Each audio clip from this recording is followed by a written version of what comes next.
Introducing Sunanda, and welcome to the page, The Creative Process. I think you're one of the most apt guests for this, The Creative Process, with so many processes going on, and your canvas is so vast. So you were born in Kolkata, and you're currently in Bangalore. You're Bangalore-based, and you're a multi-dimensional person who identifies herself as a creativist. You're a writer with eclectic tastes such as cycling, running, acting, and modeling. You're also a dance and movement therapist who heals individuals through these mediums integrated. It was in one of such workshops about 2 years back that I met you. And an ad which said healing through writing was exceptionally interesting for me. And I made my way all the way from Jakku to Kormangla. So I find creativity to be this liberating and spiritually moving energy. And when I first got in touch with my creative energy, which was, in my teens, of course, as a child, you are very creative, but you're not entirely conscious of it. It flows through you and you don't question it and nobody questions it. But I think it changes as life happens to you. It changes as the world happens to you. So it was nothing different for me. I think when I first got in touch with the sense that I'm creative, it was through writing. I wrote a lot, and my parents had a lot of ideas about how I can grow my writing. They kept saying, especially my father, he kept saying, okay, you know what, write your ideas on chits, put them away, put them into a basket. I never listened to him. That's a separate story. But as I kind of grew along, I realized that it's not just writing that pulls me. There is a source. Creativity is an oasis. And the reason why I call myself a creativist is because I feel for whatever reason, I've been blessed with a source like that. And it is a source that I listen to, and I feel like it is a source that listens back to me. So there is a constant communication that happens with this source. And if you ask me what is this, where does it reside, I can't exactly say, right? It's part of it is outside of me. Like on a beautiful day, I remember you started the walks in the city, remember? Yes. You were doing that, and I always find something like that to be very, very creatively energizing. Whether you wake up early in the morning and you see the shuttered shops, a completely different side of the life that you are so used to seeing. Versus, maybe you go to a park and you see the greenery, and the first, you see the green with the first light of day. It's a very different experience than seeing any of these things at any other point during the day, or even later during the day when the light falls, right? So what I'm trying to say is this source is, I think, what makes me shift between forms. Whether I write, whether, my interest in psychology. So it's psychology, it's spirituality, it's, it's human sexuality. A lot of things they come from that same source. Same source. Once the source is kindled, then everything else, I think, just flows. Is it? And one thing is the kindling of the source. I think the other thing is to consider the source as something sacred. Because the moment you consider the source to be sacred, something shifts. It could be so you want to feed it, you want to nurture it, you want to take care of it, you want to go back to it when you are in trouble, when you want to ask it questions. So when I saw so many people around me, going crazy about, oh, Calcutta is this, Calcutta is that, there are intellectuals, there are artists. I'm like, stop stereotyping, calm down. That's just swimming does is, it's wonderful, right? Yeah. On one hand, it's wonderful. It sets the stage for a lot of young people to get energy, get like a creative boost, inspiration. But I also feel it tends to stifle this other part of us, which sometimes does not want to do anything. Mm-hmm. I mean, in order to charge my creativity, I might not want to do anything for a whole year, and I'm not answerable to anybody for it. Yes. But in a mood like that, it tends to be, I don't know, it's in the air. I am very thankful to my parents for raising me the way they did, because none of this so-called pressure was on me, despite my mother being a professor of English and being exposed to extremely, like lot of different kinds of stuff, drama, theater, poets and actors as her friends. I never was under that spell. Part of me was, of course, me that I didn't want. I was very clear that, let me discover. Yeah. But more recently, what has happened is I have developed a relationship with the city, but it is devoid of the people, which is very, I don't know how to put it, but when would you say that self-search started happening? I mean, when did it happen? I think I was a self-searching child.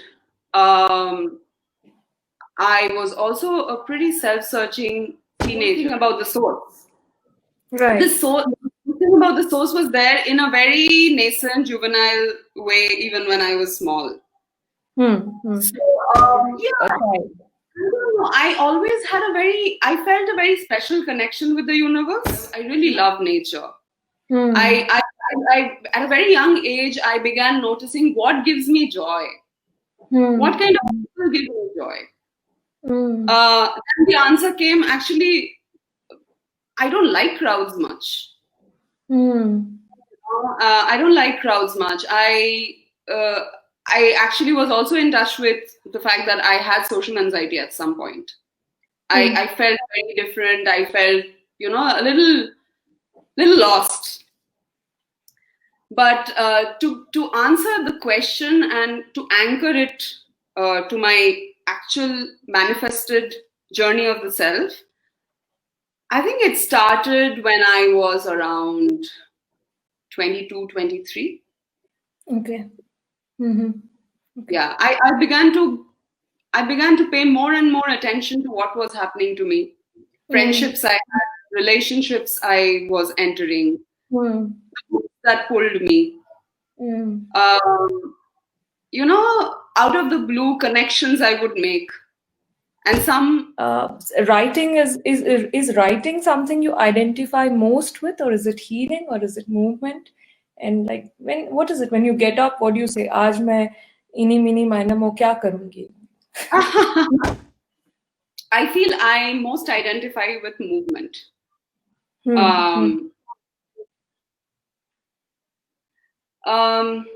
Because I feel, and this has always been the case, my writing has always come from a place of movement. So it's either I move, I dance, or I walk around, or I am actually very much in touch with the movement inside of me. So I really have to move. If I don't move, I feel strange. Finally come to a point of stilling myself, of course, but I do not start there. So it's movement, it's dance, it's organic movement. It's to really know my body. And knowing my body, I feel like, is knowing my consciousness, because this is the vehicle in which I am traveling. This is my only. I believe we have one single vehicle, and that's our body. Yes. It connects us. I have experienced this myself, and I deeply believe that it connects us with other worlds, outside, within, our imagination, and our best unhindered creative power. To capture my process, and if I had to kind of talk about it and summarize it, I feel one word that comes to me is allowance. I start with a lot of allowance, and I don't start with pressure. And it's not to say that I don't have pressure. I'm human. I have a massive inner critic sitting inside of me, right? Who says, this one did that one did that. How come you didn't do this much? But I'm like, okay, calm down. If I keep listening to you, I don't think I'll be able to hear any other sounds, any other music that my own system is making. Yeah. So I think it starts with allowance. And in my allowance, I have found, like you said, you start moving. Yeah. And then from there you move to, sometimes I don't even straight away move to writing. Sometimes I move to painting. There are days I don't do any writing. In fact, there have been weeks now since I actually sat and wrote from but I don't feel that's a terrible thing unless I set a goal for myself, like I say, okay, I have decided this theme has a lot of potential and I want to write a book. I know that side of me also exists, where I will just say in the next 6 months I'm going to finish writing this book. So I'm going to just bring that structure and order to myself, because I've put my heart to book. And where do you find the inspiration for all this? Structure, order, discipline, yes. But is there something called a writer's block? And where is the inspiration? On some days I wake up and I feel muddled. Okay. Like, what do I want to do today? What is calling out to me today? Considering all these mediums are available to me, what is calling out to me today? So sometimes I, going back to the inner critic, sometimes I hear you should do it this way. Versus my body might be feeling weak. For example, there are days when my body doesn't want to move. So I wake up and I don't quite wake up. I want to sleep in. Then what happens is, on some such days, I get dreams. You get dreams? And I dream very vividly. Like right from the color of the walls to where the door is, to who is sitting on a particular sofa, to how the ceiling is. So a lot of, and then on such days, not to, kind of digress, on such days, what I do is I just wake up and then I write down the dream. And just allowing myself to do that gives me a lot of creative satisfaction. The muddling happens, but I think what releases the muddling is the freedom to say, okay, I am muddled. I can't do much about it right now. I hope and I wish with all my heart that the muddling goes away, but I don't know if muddling will wish to go away, But what happens miraculously, I have seen typically, is I feel much more relaxed after I acknowledge the muddling. Yeah. Beautiful. So it's like how a stranger stands outside your door and knocks, and you are like, oh, I'm not going to hear the knock. Oh, I'm not going to hear this person's voice. Yes. Versus you open the door and you say, not today. Come in, have a cup of tea. Yeah. Otherwise, you are focused on the knocking. Do you consider yourself chaotic, and does art come out of chaos? I feel it is different for different people. Yes. I have friends who can be extremely chaotic. like go without sleep, go without exercise, go without routine, and still be creative. I am not that. I feel at home with routine, certain parts of a routine. I can't say I'm a very structured person, okay? But for example, my morning routine is important for me. Yeah. I need to eat well. It's exercise is very, very important for me because it gives me a sense of well-being. Essentially, working with the body, right? So for me, I feel it's neither chaos nor stillness. Mindfulness actually creates my creativity. Beautiful. So all these different mediums that you actually get together, art, movement, painting and writing. And when did, therapy interest you, and the human mind and psychology interest you? And this training in body-based theater for quite a few years in my early 20s. Initially, the form of theater I was introduced to was, the proscenium theater, where you have stage left, stage right, and you go in, you come onto stage and you have a, curtain raiser and you do your lines and you go out. That's the kind of drama I did in school and college, but I soon realized that sort of theater is kind of disembodied for me. I get no joy in reading somebody's lines. I mean, these are great people. I have complete respect for them. You're writing an amazing play. I mean, complete respect. But what I did was I kept thinking, oh God, what if there was a way to do body-based theater? Like you use the body first and then you get into theater.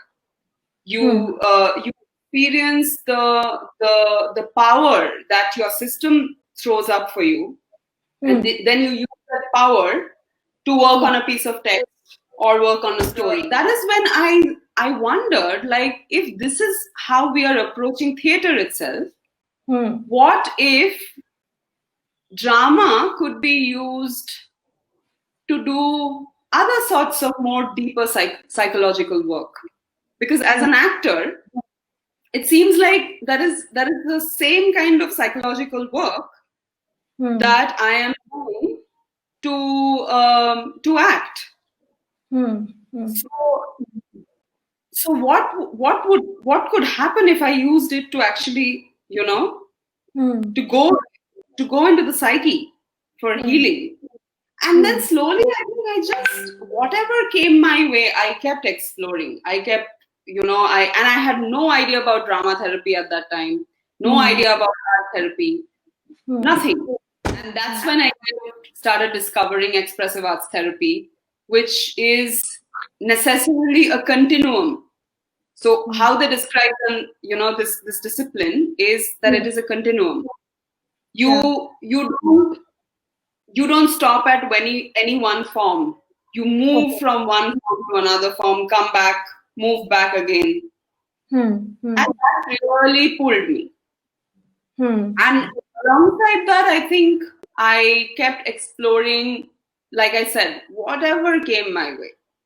I read, I intensely educated myself. I got associated with a lot of different kinds of people who were already practicing, who were, talk therapists, who had moved into working with art, who were purely art therapists, who were doing a lot of intense body-based but spiritual practices. And I was like, no, this world exists, and this world is what truly calls me. I mean, writing does call me. Writing about the very, very, I don't know, like this connection between the human and the spiritual. I think that is what I feel is an ongoing process. I wouldn't dare to say that I'm I am completely integrated. Um, I don't know if there is ever a time like that, because there are always parts of it that you won't know in totality. So I think it's a journey. I'm still on that journey. I've never really been an entrepreneur before. The interior room. The interior room is a workshop that I am offering through Gaia Comes to the City, which is more my solo journey. It's basically a way, a process that will help people to kind of move into their own interior room. Yeah. We are so absorbed into figuring out how to deal with the world. I studied, of course, I studied in a school like everybody else. And after school, I didn't want to go to college at all. I kind of studied BA in literature. And then that was also a struggle because I didn't entirely want to study. And I was like, no, I want to write. I want to go to some agency and I want to write. I just want to write. Like, why do I have to study? I know how to write already. I don't want to study.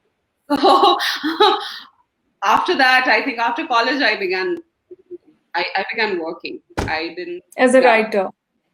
As 7 years actually as a writer, and then and of course towards the end of those 7 years, that process of me discovering all of these things were already happening, right? Like I was on the side. I was exploring body-based theater. When I was 30, I kind of I did my certification in expressive arts therapy. But then right now I am training in this discipline called psychodrama.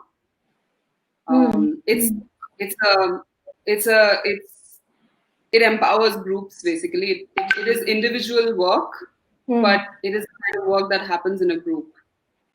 And it combines a lot of things. It combines the body. It combines psychology. And if all goes well, then by 2023, I will be directing my own psychodrama plays. There's actually a lot of stress out there, and I initially when it hit, there was also a lot of stress in here because see, it was sudden. So I remember on 16th October, a friend of mine had just posted this status on FB saying 7 months today. Yeah. And I all of a sudden I realized how suddenly this entire thing had happened. Yes. And it's like a person sitting in a car going through a crash. Yeah. It's sudden trauma. Sudden trauma is very different from, okay, things are unfolding slowly. Now COVID is like that. Things are unfolding slowly. We are looking at a picture where we don't know how the next 6 months will be, but we are a little more prepared. But when it did happen first, it was like boom. Yeah. And everybody was like, what the hell just happened? Yeah. And there was no real explosion. We just had to run into our houses, into our homes. Yeah.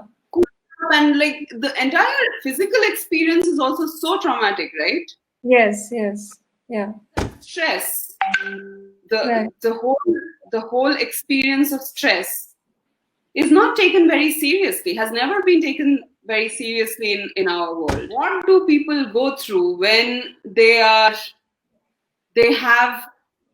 so much pressure? And changing, like they say, change is the only constant in the world. How does one stick to relevancy? How does one, as an actor, as a multifaceted person, I would really like to hear from you. How does how is staying relevant so important, and how do we stay relevant? What is relevant to somebody is what they truly connect with. And I have friends, I have colleagues, I have acquaintances who are deeply connected with the political. Politics as their way of bridging something with the world. I have friends, I have colleagues, I have mentors who are deeply connected with, with practices that that bridge their journey to the spiritual, and that is their relevance. So on one hand, what I'm saying is we have to choose for ourselves where we want to stay relevant. On the other, I truly feel is relevance is deeply personal, deeply psychological, and deeply archetypal. If somebody is truly wanting to invest in understanding where relevance comes from, it is these age-old structures that exist in us and exist in the world and that make us connect with the world. For me, it's a great question you have asked, because relevance is really an element of looking within. And not because of what will get you attention, what will get you validation, what will get you public support, what will make you shiny, strong, amazing in the public eye. Yeah. Relevance is, I deeply feel it from the bottom of my heart, so I'm going to do it. Yes. So true, so true. Don't you think more and more There does seem to be a trend where this forced living in cooped up conditions, whether we like it or not, has actually somehow moved us to move within. Yeah.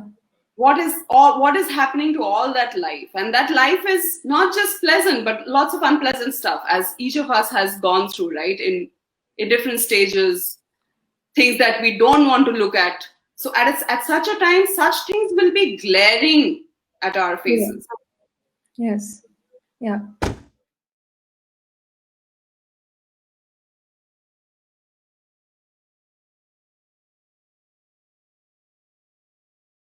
A lot of people our age read, from Satyajit Ray to Vibhuti Bhushan Bandyopadhyay to Leela Majumdar, lot of Bengali authors, Shankar, as I was growing up, Ruskin Bond, Agatha Christie, is Beatrix Potter.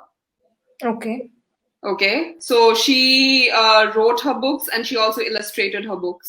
But I think for the first time through her books, I was able to see how somebody can so wonderfully bridge the gap between the animal world and the human world. And her fascination was with animals. So, the tale of Peter Rabbit, the tale of an animal family being described, but they have very human feelings. Okay. So the mother is sewing the button on the child's coat or overfeeding a child. And I was like, wow. I didn't quite bother about whether that is a fact or not, but I think it taught me to imagine.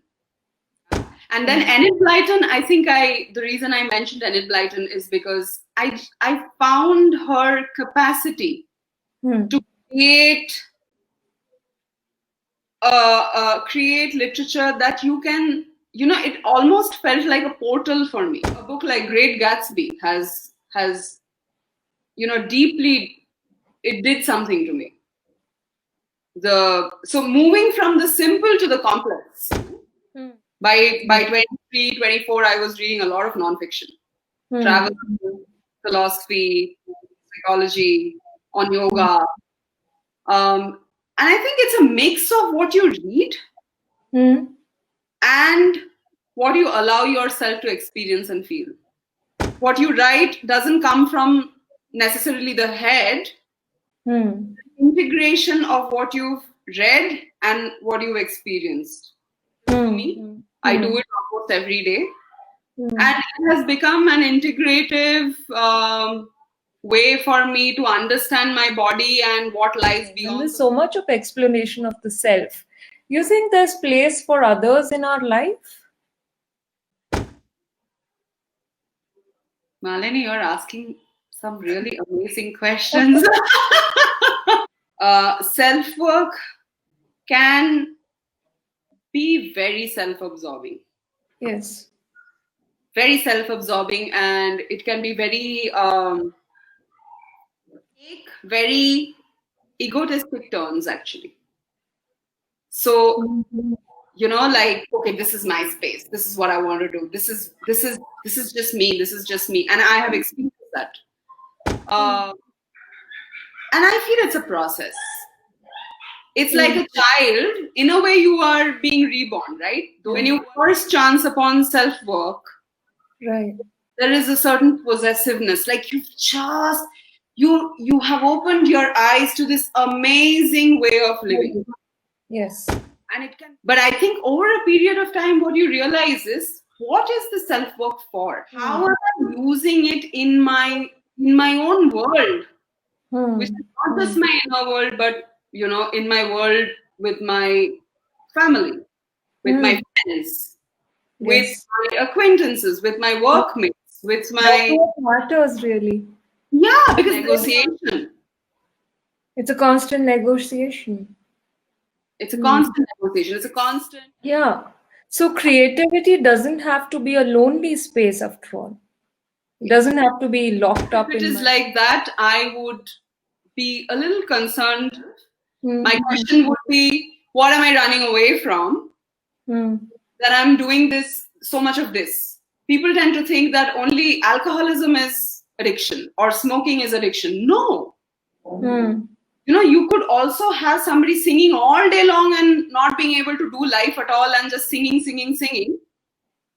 It's a kind of addiction we don't frown upon. I mean, there have been instances, if you talk to singers, they will say, "Haan, main uthta tha, I would, take a morning rag, and then by the day dawn, I would take the midday rag, and then the afternoon, then the evening."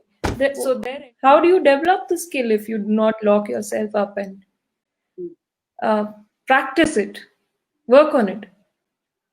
That's very true, and I think the way you now kind of phrased it brings us to the kind of individual who probably is doing it at a very conscious level. Where he or she might be saying that, this is what I truly want to pursue. I don't want to do anything, but am I conscious about it? Am I conscious that this is the life I want to live? If I am, then all cool. We are. It's been an hour and it's just flown away. Thank you, Sunanda. It was so enlightening, enriching, and you spoke with so much of your heart in it. And I've been wanting to thank you, since the initial bits of the amazing questions you asked. Thank you. Like every time you were like, and I was like, this is something I have thought about at all. So many different perspectives, so many different people, their worldviews, the kind of art they practice, all coming out here, and it's an opportunity for all of us to kind of, into perspectives that are very different from our own. Yes. And once this COVID gets over, I look forward to cycling with you, running with you, and learn some movement with you. I look forward to that. I would love to have you in my processes, in my circles. It would be amazing. Yeah. So, that was such an experience for me. Totally. I love Sunanda. I've been the first time I saw her with her cold eyes, and I was like, wow. this is someone leading such a creative life. I think it's living life to our fullest potential that every one of us look forward to, and nothing else. We all want to express ourselves and express it well. And people like Sunanda Pati, Rekha Kurup, and many of the guests who have come, Megha Venkatsamy, um, the future who are going to come. Vinith Rai, I look forward to chatting with him, and Nidhi Shenoy. So creativity is an ongoing process and a constant negotiation with our surroundings and life, an integration of so many things that we do these days, be it running, be it walking, swimming, your dance, music. Like, don't give up at it. Don't give up at it. It's worth the discomfort. It's worth the pain to keep it alive.